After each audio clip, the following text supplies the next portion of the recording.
Good day to you, ladies and gentlemen, and welcome to Film Focus, episode 199, the review for Superman.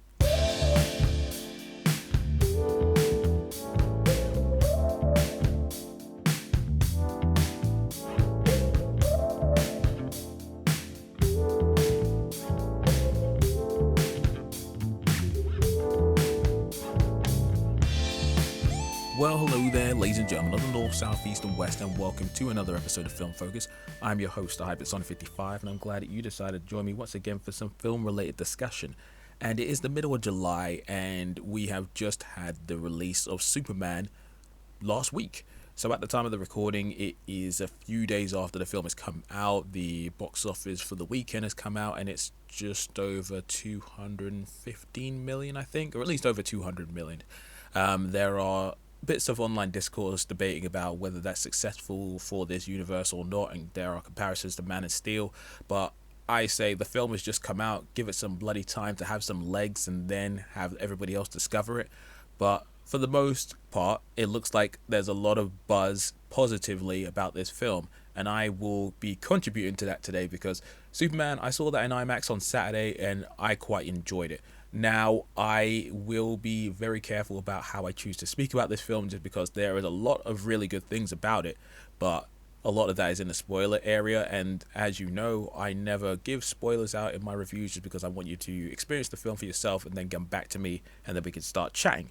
Now, I will give you just a little bit of context before we get into the review itself. Now, with Superman as a character, he's always been one of those characters that I like in certain forms, but he was never one of the characters I gravitated towards. I was definitely more of a Marvel boy growing up, but also when it came to DC characters, I found Batman or The Flash more interesting, though I would say the original Christopher Reeve film, the animated series from the 90s, and bits and bobs of Justice League, the animated series, and the Adventures of Superman and Lois, I think that was the name of the 90s show with Dean Cain in it. I saw bits and bobs of that, which I quite enjoyed.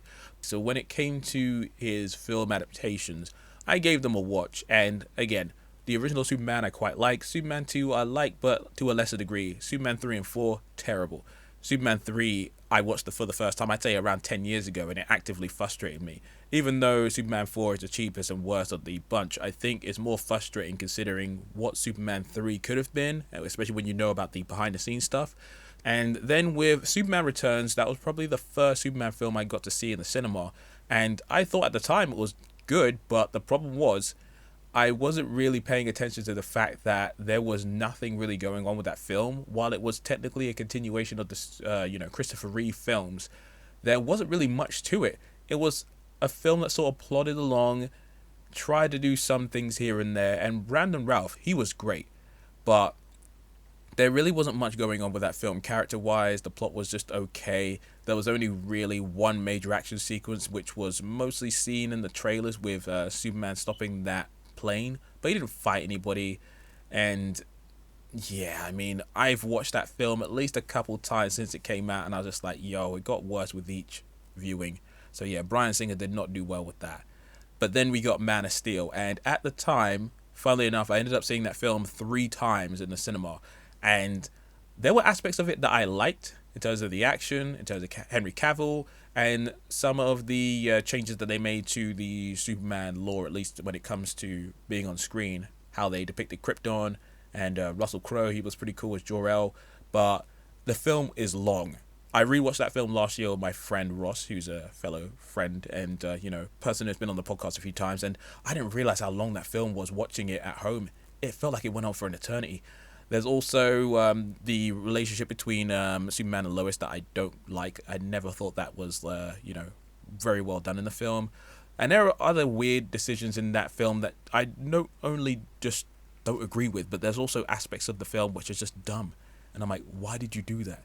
But yeah, Man of Steel was the starting point of the DCEU, and clearly it was done as an attempt to create a new interpretation of the character, which a lot of people got on board with. Now, the only issue I have with Man of Steel and certain other superhero films at that time was that there was this sort of sentiment that came along that if you approach the film with a darker, more serious tone, that equaled it being better than some of the other superhero films hanging around at the time, because this was the point where the MCU was starting to begin its meteoric rise. And while there were obviously stumbles along the way, they had created their own sort of balance of action, humor, and levity, while also implementing some seriousness here and there. But after a little bit, people were just like, oh yeah, everything that's dark and gritty is so cool. And I'm like, yeah, I mean, it can be cool, but that doesn't mean it has to be the only type of film out there. And that online discourse went on for years, and it was such a pain in the ass to be online and be in the spaces where everyone's just like, oh yeah, Marvel with their humor is so silly and dumb. But yeah, DC over here, they're doing really cool and serious stuff. And I'm like, what is wrong with you? Can you not enjoy both? I understand you have a preference, but that doesn't mean that like this is the only form of film that has to be made. This is not the only template for bloody superhero adaptation going ahead. Thankfully, that conversation has definitely died down in recent years, but it has been replaced with a whole load of other nonsense that I dare not get into right now. Anyway, once James Gunn, along with Peter Safran, came together to be the two main people to restart the DC universe, there was a lot of hype, but also a lot of concern. James Gunn, as a director, has come up and done a lot of really cool things from the time that he started up until now.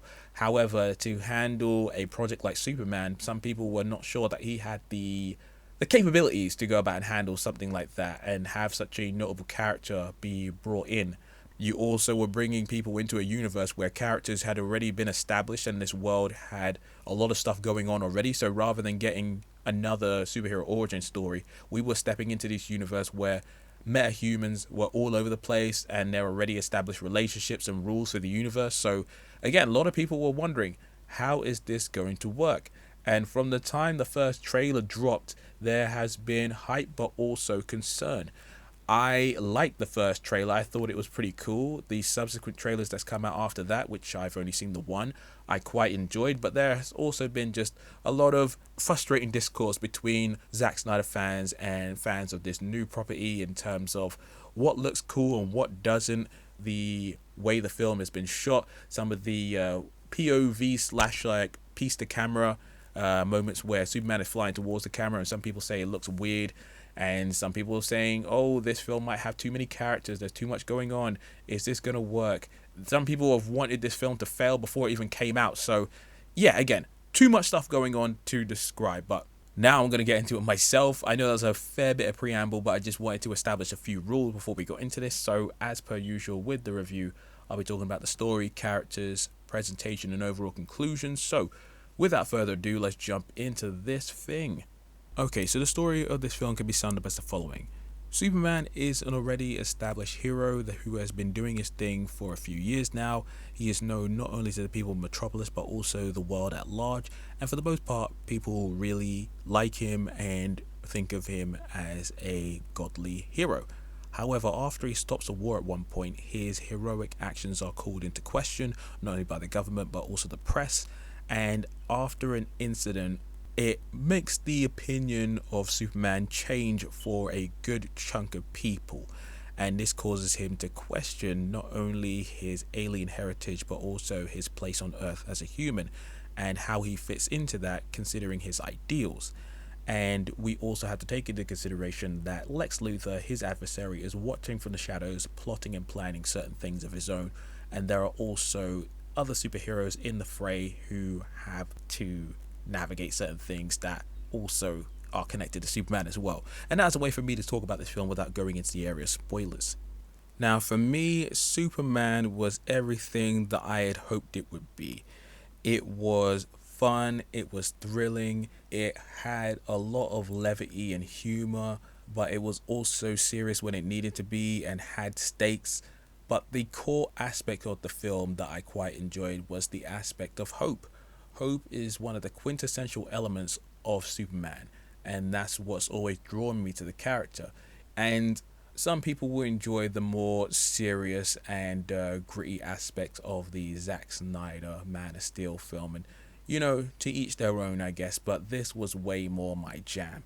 I thought the film took a lot of interesting risks by bringing us into this universe that was already established and having us get on board with a number of different elements, not only with Superman, but also learning about stuff that was going on with Lex Luthor, learning about some of the happenings at the Daily Planet, but also the other super villains that hang around with Lex Luthor and the superheroes that are in this Justice Gang, as they're dubbed, and learning about how they play into things. There is a lot of information that you have to get. However, the film is pretty good about dishing the information out at a decent pace, so you have just enough context when necessary to understand what's happening here and how it applies to not only the rest of the film but also the universe as a whole. I will say, however, there were points in this film where I felt like I had stepped into the third season of a TV show, and there were a few things that I wish I'd had more time just to marinate in or get some extra context of. Again, it's not like the film is confusing, it's just like sometimes when you're stepping into a new universe, there's a lot of rules and elements you need to establish in order for everything to feel completely coherent and cohesive. And while I would say 8 out of 10 of it is pretty good, there were certain moments where I'm just like, this felt like it needed to be fleshed out a little bit more, or could I get some context of how this plot element or how these relationships work. So yeah, I would say there were just a few times where some things just felt like they just needed a little bit more time. And I will also mention, this is something that a friend of mine spoke to me about when we were discussing the film after we'd both seen it. It did feel like there were just a couple extra bits in this film that weren't entirely necessary, that you could have either gotten rid of or streamlined. And again, this film did really well for a film that's just over 2 hours to get everything in there and make it work coherently. And there was just a lot of unexpected bits and bobs in here as well, because the trailers give you an indication of what this film is, but there are a lot of sneaky hidden things in here. There's also some very fun visual and verbal references, which again, I cannot say what they are, but eagle-eyed fans or people who are aware of comic book material will see certain things and just be like, ooh and ah, or there'll be a few chuckles here and there. And just going back to the humor real quick, I thought the humor in the film was pretty solid. I wouldn't say it was the funniest material that James Gunn has put out there, but I will say there were definitely moments where I found myself chuckling or laughing at certain scenarios, and the comedic timing is really solid. And when it comes to the post-credit situation, there are two. I would say that they're fun but not necessary. So if you have to dip out and head home, or you need to go to work, or you just need to pee, then yeah, I wouldn't say that they are mandatory viewing, but if you want to stick around for them, feel free to do so. Alright, and now it's time to talk about the cast, and I thought that they were all really great.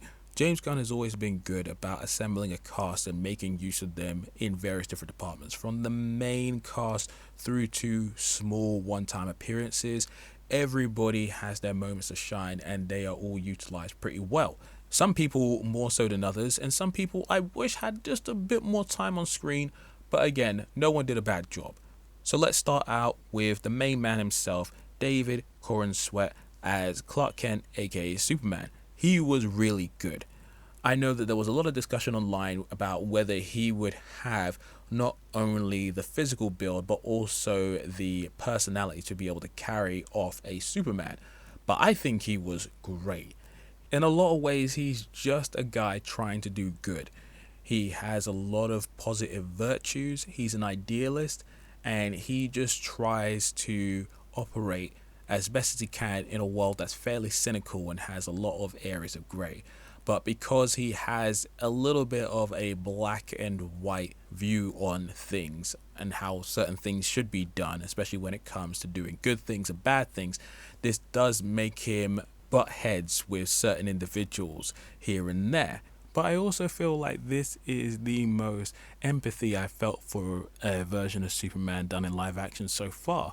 Because while he is the positive version of the character that I know from previous iterations, he doesn't have the same level of confidence that a Christopher Reeve or other Superman characters has. He has to question himself about a few things, and because he's not been privy to how the world works under a lot of different circumstances, it does lead him to making certain mistakes or being in situations where he's emotionally troubled, confused or conflicted. And Corin Sweat, he was just so good in the role. I really, really liked him. And he did well, not only as Superman, but also as Clark Kent. Now, granted, we don't get to see as much Clark Kent in this film as we have with other Superman properties, but it was also pretty good. And then you have Rachel Brosnahan as Lois Lane. I thought that she was lovely. This version of Lois definitely I was on board with more so than the previous iteration. Again, no shade to Amy Adams, but I feel like this version of Lois just embodies the Daily Planet reporter who I am more familiar with. She is proactive, vocal, and she has a wonderful dynamic not only with Clark but also with Superman and some of the other characters in here. And Rosnahan, again, she was just really, really good. And her chemistry with Corin Sweat, they have a version of the Superman and Lois relationship that I can get on board with and look forward to seeing how it develops as the series goes ahead. And then we have Lex Luthor, who's played by Nicholas Hoult. Oh my god, he was great. He might actually be my favorite character in the film. Nicholas Hoult brings this really fun, interesting, serious, and manic energy to Lex, where he is very determined, strategic, and seems to be at least one step ahead of not only Superman, but anybody else who he happens to be dealing with. And when things are working out for him, he seems to be so confident. It's insane. There are times where he made me laugh in this film, which I did not expect. But again, I think that this is the closest we've had to a comic book / animated version of Lex Luthor, where he is doing things which feel more emblematic of the character, as opposed to what we've had with Gene Hackman, Kevin Spacey, and especially Jesse Eisenberg before this. And then you have the members of the Justice Gang, who were all great. You have Indi Gathegi as Mr. Fantastic, Nathan Fillion as Guy Gardner, aka the Green Lantern, and Isabella Marcet as Hawkgirl. And these guys are all cool. They all have their own individual personalities. Their power sets are cool, and seeing how they interact together, but also with Superman individually as well. They all had their moments to shine. I would say Mr. Terrific and Guy Gardner definitely have a little bit more to do in terms of their contribution to the overall film as it goes ahead.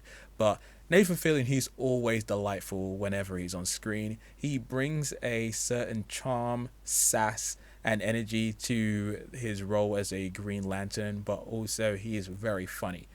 But it is Edie as Mr. Terrific who is easily the standout. He was wonderful. His personality, the way in which he had like his interactions with Superman and a few of the other people, and his power set as well. It leads to so many interesting and cool little moments, subtle and big, where again, it was so cool. And considering what happened to his character in X-Men First Class, this is like, you know, a redemption for him in like comic book films. So I'm looking forward to seeing him in other stuff as time goes on. And again, from there, there's a number of other people that show up in the film who did their jobs pretty well. And again, please look out for a few characters that show up in the film, because it was just like, yo, that was actually pretty good. Okay, and now it's time to talk about the presentation. And I think that this is another one of the stronger elements of this film when it came to the visuals and audio department. Now, visually, I think this film is really nice. This new version of the DC universe looks very clean, has a bright and colorful aesthetic, which I am quite charmed with. And I also like the way the film was shot. A lot of the cinematography just has this vast kind of feeling to it, and because of the lenses that's used, things look a little different, and it may take a little time for your eyes to adjust to it, but for the most part it looks fine. I really like the use of CGI in here. The visual effects were all very clean, and all of the stuff that was used to depict the action sequences or monsters or different areas of the world that go beyond the realm of realism, they were all handled very well. It looked very nice, and there didn't look like there was any CGI that looked unfinished or messy. And for the action scenes, I really enjoyed them. We got to see some stuff on the ground, in the sky, and because of the various different characters that either Superman went up against, or people from the Justice Gang, or some of the villains that are hanging around with Lex, we got to see a variety of different abilities. and seeing how they clashed and interacted with each other, it was all really well done with some really good fight choreography. Now, if you know me, I like my fight choreography for film, and the way in which it was handled in this film, there were definitely aspects that were, a little familiar with what you got with Zack Snyder, but Zack Snyder definitely has a very specific way of doing things, which is very big, crunchy, over the top, and very distinctive.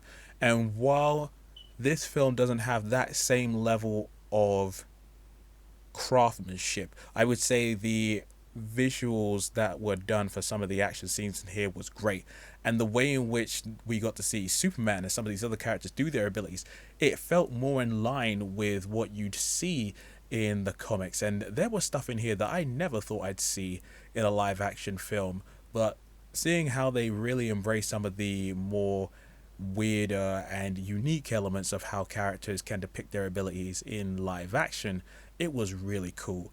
I would say that if I had one nitpick, during some of the action scenes, some of the fight stuff can be happening pretty quickly, and the camera darts all over the place. So there were a couple times where it felt like the camera just needed to be reoriented a little bit, felt a little distracting. But otherwise, everything else looked good. I liked the lighting. I thought Metropolis looked fine, but I wish that it had a more distinctive look for the city overall. I am very big into fictional cities that are depicted in live action having at least a look that feels different from regular real life, and the city, save for a few elements here and there, just didn't have as much of a unique vibe as what you'd gotten in some of the better Batman films, where you got to see a very unique looking Gotham City essentially. But otherwise it's okay. I would say in IMAX the film looked incredible on that big old screen, and I also saw the film in 3D. Now, if I had the choice, I would have watched it in 2D, but the 3D wasn't too bad. It was a decent conversion, and while it was noticeable during certain sequences, otherwise, once you got into the rhythm of it, it was, not as noticeable. But yeah, when it comes to the audio department, I do have to highlight the sound. The sound department did a good job of really highlighting the heft and certain sound effects when it came to some of the character abilities. That was all done pretty nice. And I will also say that when it comes to the film score, you have John Murphy coming back to collaborate with James Gunn again, but also you had David Fleming working with Murphy to create the new film score for Superman. And I would say for the most part it's decent. I would say that the strongest aspect of the film score is, of course, bringing back the original Superman theme that was created by John Williams and utilizing it throughout this film. Now, I would say that the way that they make use of that OG Superman score is pretty good. It's used sparingly throughout the film, but it never feels like it's overpowering or feels like it comes at the wrong time. It's there just enough and just done in the right kind of way, and it's not like a one-to-one version. As you heard from the trailers, it has a slightly different sound with, I guess, modern instrumentation, but also the use of electronic guitars as well, and it sounds good. And there are definitely elements of the new score where there are other new themes introduced here and there where I'm like, okay, I'm vibing with a few pieces here and there are definitely aspects of this score that I'll probably want to listen to outside of the film itself. But as an overall score, I would say it's good, but there's nothing revolutionary or something in here that would make me go, oh my god, you need to listen to this score. So yeah, it's good, but not great. But I will say the utilization of John Williams' music in this film was far better than another film that I've seen recently. I'm looking at you, Jurassic World Rebirth. Okay, so now it comes to the conclusion. Overall, Superman was a pretty darn good time, and I would definitely recommend it. I was a tiny bit concerned about this film considering how much stuff was going on, where we were jumping into the story, and whether we'd be able to get a version of Superman that would be delightful but also have the heft that comes with the character in his universe. But James Gunn, along with the rest of his team, were able to usher in this new version of the DC universe in a really good way. I like the characters, I like the story, I like the action, and I'm very much looking forward to seeing what this DC universe is cooking with in the future. Obviously, we know that the Supergirl film is coming out next year, and the Lanterns TV show on HBO Max seems like it'll be a good time as well. I'm just curious to see how these different shows will still have a connected vibe and where the crossovers will be. And again, I'm just very happy that this film exists because it feels like it embraces some of the weirder, campier, and for lack of a better term, comic bookier aspects that come with not only Superman but comic books in general. Now, at first, when the superhero genre was sort of in its earlier phases, we only got certain elements that felt like they could be translated into live action, but a lot of the cheesier or weirder things they left on the cutting room floor. But over the last 10 years especially, we've started to get more and more comic book accurate things than ever before. And with this film, it feels like we were just getting super into nerdy territory with some of the stuff that was shown in this film, which I was very happy with. So I'm very curious to see what that looks like for other characters as well. And while I do have certain issues and nitpicks here and there when it comes to the story and certain character stuff, there's nothing that I would say is significantly wrong with this. It's just a pleasant time. And having a pleasant time at the cinema is something that is not impossible or rare, but to have it to this degree and have you want to recommend it to other people, it's a good feeling. So yeah, go out and watch this film, support it if you can, and let me know in the comment section below what you thought of the movie. Did you like it, dislike it, or are you somewhere in between? Drop me a comment or holler at me on Twitter where I'm at Hypersonic55 or at FilmFocus55. Also check us out on Instagram, and yeah, be sure to follow the podcast wherever you happen to get your podcast, whether it is SoundCloud, Spotify, Apple Podcasts, or YouTube. Wherever you can find Film Focus, we just happen to be there. So yeah, give us a follow, give us some good ratings if you can, and until the next time, this is the Hypersonic55 signing out. Peace.